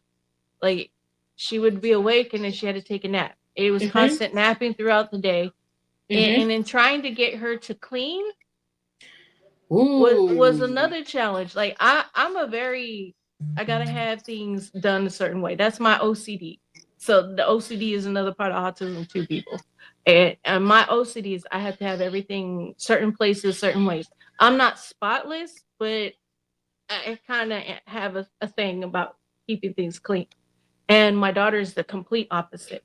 Yep. And she sees no issue with it at all. Like it is really hard for her to understand why I want her to pick up stuff.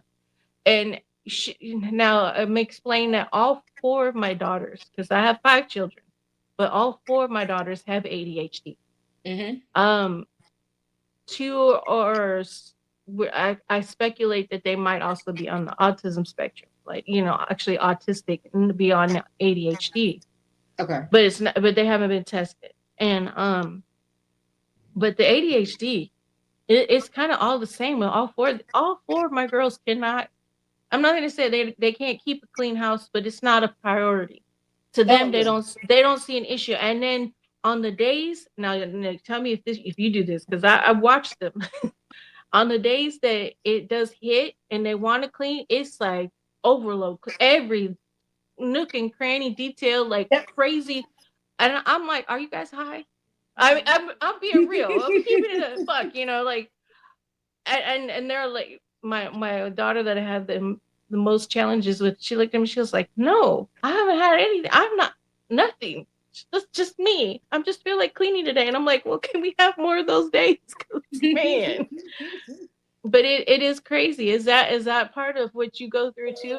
I was wondering if that's kind of like the bipolar because she's bipolar as well as the ADHD. you It know. is. It definitely is. This is the reality of the situation when you're dealing with that in particular. When it comes to like that, what appears to be laziness and not wanting to clean is actually called executive dysfunction. So, Okay. to break that down, executive dysfunction describes difficulties with high level thinking skills like planning, organizing, and regulating emotions. It's not a single Mm. diagnosis, but a set of symptoms that can occur due to various factors, including mental health conditions, brain injuries, neurodegenerative disease. These difficulties can impact various aspects of day to day life, including work, school, and social interactions.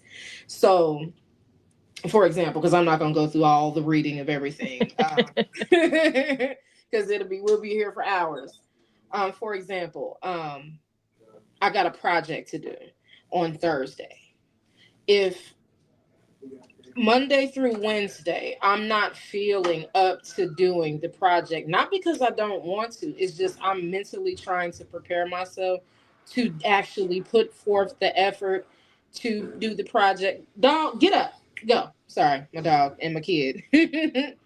um, if I don't have the energy to like really mentally prepare for that, it's a situation to where I won't do anything at all. But once it comes to that last minute, and this is where the ADHD kicks in, now all of a sudden I have this burst of energy and I got to get it done. Last minute tasks are absolutely completed, and I'm not having no issues at all. But that process from Monday to Wednesday to prepare for that, I look like a turtle. Oh, well, I can relate. I mean, I can relate because man, I mean, for me, it's a little different. I do have my down days where I don't want to clean either, you know, and I might leave like four dishes in the sink, but that OCD kicks in somewhere. Like I might leave those dishes for half a day or something. But Mm-hmm. somewhere I'm gonna walk by and I'm gonna be like, oh, dishes, gotta wash those, gotta put those away, you know. And it's just it's kind of like I hate to say it, but you know, we were talking about squirrels. That's how Mm-hmm. it is. Like I'll walk by and be like, dishes. Oh no, no, no. We gotta get those out of Mm-hmm. here. Those gotta Mm-hmm. get done, put away. But so it's never like there for long. And it's kind of that way too. It's like soon as sunshine goes to sleep and I don't have anything else to do, it's complete clean before I go to sleep. And Mm-hmm. before I leave the house, my house has to be clean before I leave. So Mm-hmm. when I walk back in, I don't have to, I don't know, it's weird. In my head, it's like I want to leave a clean and come back to clean. And then Mm-hmm. whatever happens in between is okay. But before I go Exactly. to bed, it's clean. When I wake up and he goes to school, it's clean. When I leave, it's clean. Mm-hmm. My daughters are not like that. So Mm-mm. it's the like these disorders, and when they tell you when you've met one autistic person or one person on the spectrum, you've met that one person on the spectrum. Oh yeah. That is not exaggerated. Mm-mm. We have similarities. You'll see a lot of similarities with people, but it's never the same thing. Nobody Absolutely. is exactly the same. We're all individuals. We all have our individual things that are similar to other people and other because we might share the same disorders, but our disorders are not the same. Oh, I don't not at know. all. I don't know any other way to explain that. But another common thing with in the ands of autism is GI disorders, which is Yep. the abdominal and gastritis and you know all of that kind of stuff. The diarrhea, the reflux, Mm-hmm. all of that stuff. Acid reflux, you get a lot of heartburn, a lot of acid coming up, and things like that. A lot of foods you cannot process. Nope. That's all to do with the GI tract. Mm-hmm. So probiotics, that's my number one thing for myself for Same. sunshine. But that's something that I tell a lot of new parents that are finding out their children's on the autism spectrum because that's a very common one in Mm-hmm. the spectrum is the GI tract. Now, there's speculation that could be a part of why autism happens, or somehow it's tied into a normal thing with autism. But definitely invest in good, healthy, organic probiotics. Mm-hmm. Um, and that will help a lot. I don't have too many issues with Sunshine because I started probiotics early with him, That's so good. we're really good with that right there. Um, but yeah, that's another huge one. Um, oh, and physical challenges as well. Like for occupational is like sometimes your motor skills are not off. Like Sunshine has a problem with his fingers. Sometimes they'll just interlock and stay locked, and Mm-hmm. he can't unlock them, and it's just he doesn't even feel, it's not painful for him, it's not uncomfortable, it'll just stay like that. Mm-hmm. Um, he has a hard time holding a pencil because he can't close his fingers. He has a hard time picking up small little things because he can't grasp it. So motor skills can also be part of walking on your tiptoes, like Sunshine does too. I'm using my son as the example because that's what I have right here. He's got a lot of stuff going on.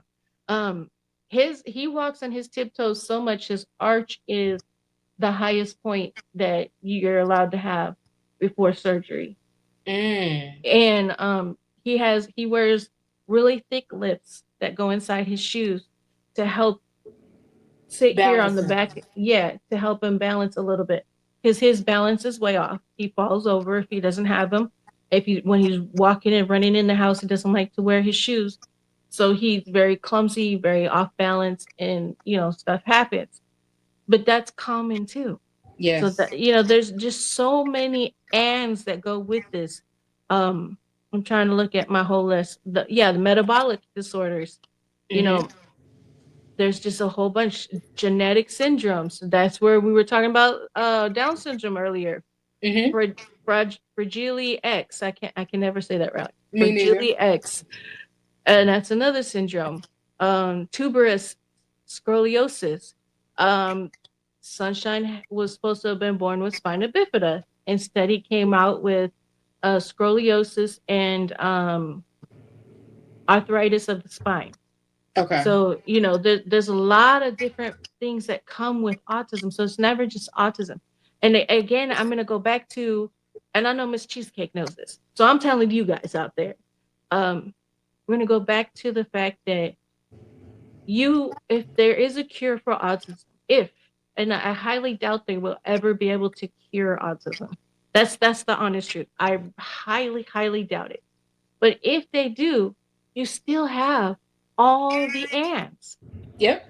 Curing autism does not take away the ands Nope. at all. So you cured the autism.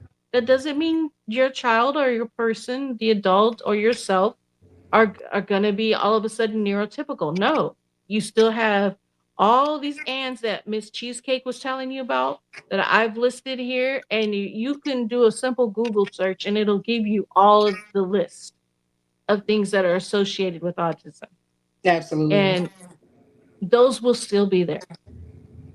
So even though it's associated and tied in with autism, those ands do not go away if you cure autism. So it's kind of pointless. I hate to say it, but it really is, at least in my mind. I don't know how you feel, but in my mind, it's pointless to try to find a cure for autism. I know people say, well, what about preventing it?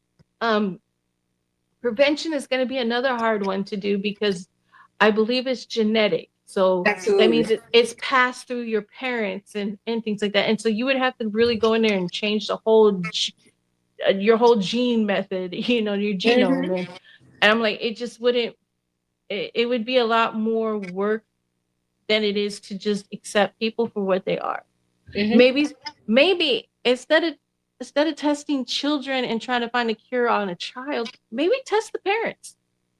There you go. Find out what's going on with the parents, right? Like Mm-hmm. I don't understand why that hasn't been brought up. Like test the parents, find where the parents, and sometimes with any disorder, it'll skip a generation. So That's maybe true. maybe your parents were neurotypical, but we don't. What about their parents? What about Uncle so and so? What about cousin so and so? Because I know I had a few of them in my family on Mm-hmm. both sides. So like go down and test the parents, look further into it than just focusing on the child that has it. That's why I say it cannot be a vaccine. It's This, not. this it's just not feasible, and that's why they debunked that theory. So if you're gonna test anybody, instead of putting these children and these young teens in wellness camps and trying to figure out how to prevent it, how about test the parents and let them know what's going on? They kind of did that with the Down syndrome. They've found Hmm. a way to detect it in pregnancy, which Yes, means it's somewhere in the parents, and the parents are passing it down, and something's going on there. So test the parents. Leave the kids alone. Test the parents. Learn to accept and adjust. that's right. Autism is here. It's not going anywhere.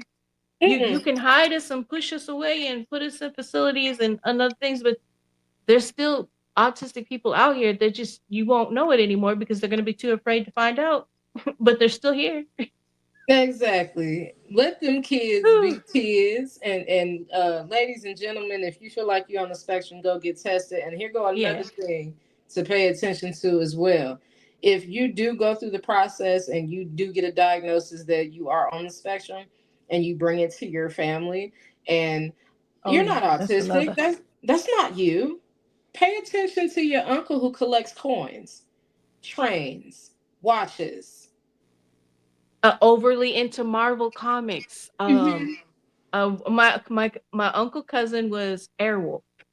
Hmm. And he would stand there, and people thought they called him weird, but hello, he was autistic. He'd stand there, he'd be like, "Come in with Airwolf, Airwolf, Artie the Airwolf," and Hmm. everybody just kind of like, "Oh, there goes Artie again." And no, hello. Like it's right here in the family. It's right there. It's just so much. Like I can go for days talking about autism. So I if you mean, if you're out there, audience, and you have any questions, you can always feel free to hit us up down here at hearmeoutpoetry.com. The website, email us, call the number. There's a number down there for you to call. Ask a question. You can always reach out to Miss Cheesecake. You can reach out to me on social media. Our names here is who we are there, except for Granny Wowzers is Wowzers FM 106 on social media. But there you can find ways to reach out to us. I'm always willing to answer any questions. Miss Cheesecake has a abundance of knowledge, and what she doesn't know, she's kind of like me. We find out. We don't know absolutely. about it. Guess what? We do hyper focusing, and we find Hmm. out about it, Hmm. and then we That's share it. for sure. I've learned a lot from you. You've learned a lot from me, and I'm Hmm. hearing new stuff too. I'm like, oh, okay. Let me take notes. All right. Right. Mm-hmm. It's definitely something. I don't know if we have any more videos or anything going on. Miss Cheesecake, what's going on? What's going on? Well, it looks like we are. I mean, because we could go on for the next 17 hours, but Right. we got things to do. Happy Monday to everybody out there. Mental Health Mondays. Um, ooh, brain fart. There we go. That's the ADHD. There And you it go. happens. Mm-hmm. Yes. Happy Monday to everybody. Thank you for tuning in to another episode of the Poetic Clinic. We have discussed um, autism and the ands. To do a Yes. quick promo of the shows on the Poetic Clinic, you can catch Mondays. Poetic Justice is on Wednesdays. What in the Brinkin airs Thursdays. Poetic Video Boxes on Fridays. And Hear Me Out Poetry on Saturdays. Um, I don't want to leave, but we gotta go. Right.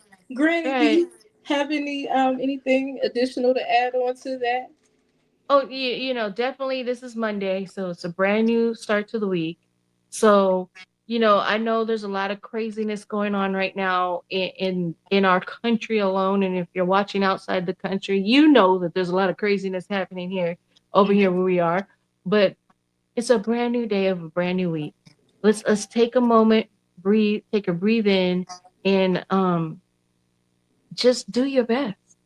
Absolutely. Sometimes you got to turn stuff off, take a moment, breathe it in, relax, and just do the best you can, you know?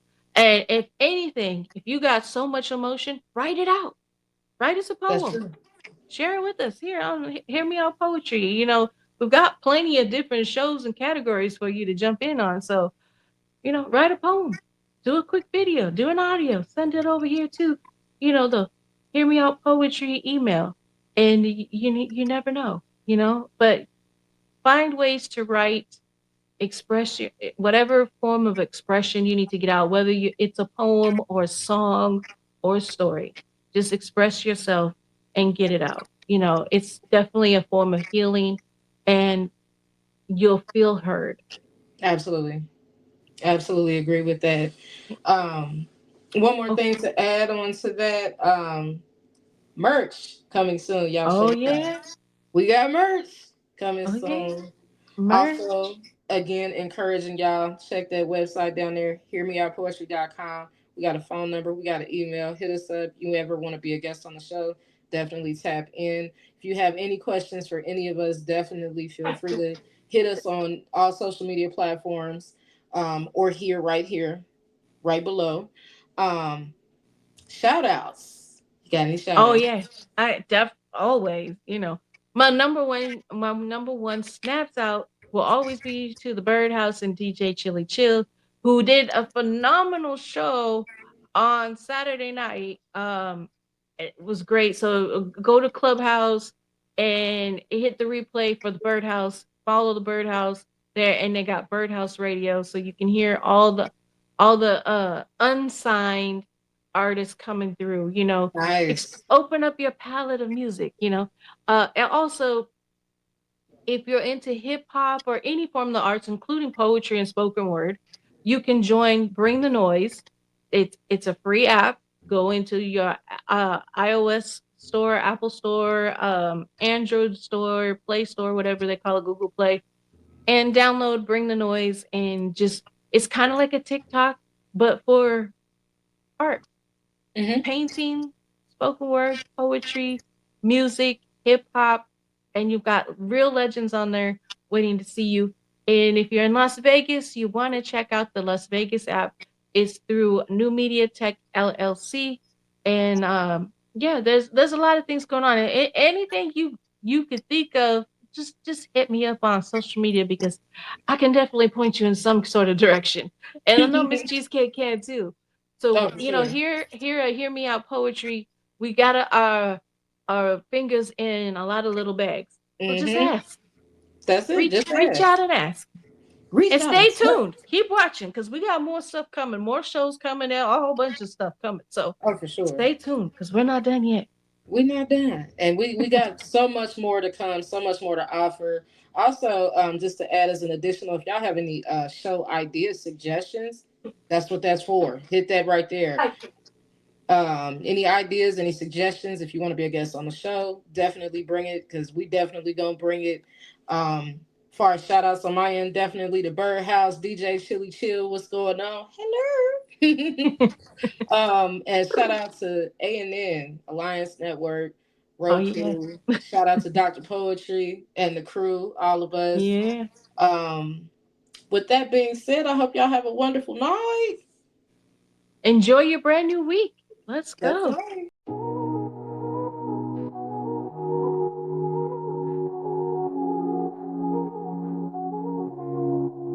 When my mind gets weary and my eyes get teary, I open my heart and bare my soul. The poetry begins to unfold. As I write or as I type, I capture the rhythm of my life. Happy moments, but also pain and strife. Poetry is my water, it's my life. Healing to my soul through joy and strife. Absolute beauty unfolds, carrying me into stories untold. It's my life, it's my soul. Poetry. Each word a drop, each line a stream, flowing through my hopes and dreams. The healing power takes control, bringing peace to my weary soul.